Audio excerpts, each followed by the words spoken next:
یقین کی ایک ڈور ٹوٹتی ہے تو اللہ تعالیٰ ہمیں فوراً دوسری ڈور سے جوڑ دیتے ہیں۔ ہم تھک کر رکنے لگتے ہیں تو اللہ تعالیٰ ہمیں چلنے کی کوئی نئی وجہ عنایت فرما دیتے ہیں۔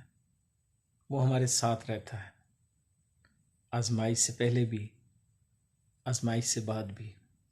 یقین یعنی وہ دروازہ بند تب کرتا ہے جب کوئی اور دروازہ ہمارے لیے کھول چکا ہوتا ہے۔ بس ہمیں وہ دروازہ تلاش کرنا ہے کہ آخر وہ دروازہ ہے کہاں۔ محنت، کوشش آپ نے کرنی ہے، راستے نکالنے والا میرا اللہ آپ کے لیے ضرور راستہ نکالے گا۔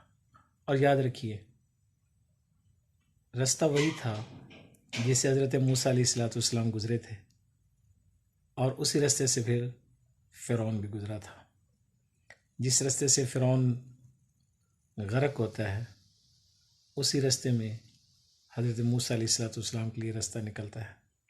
تو یاد رکھیے، راستے کامیابی نہیں دیتے، راستے دینے والا کامیابی دیتا ہے۔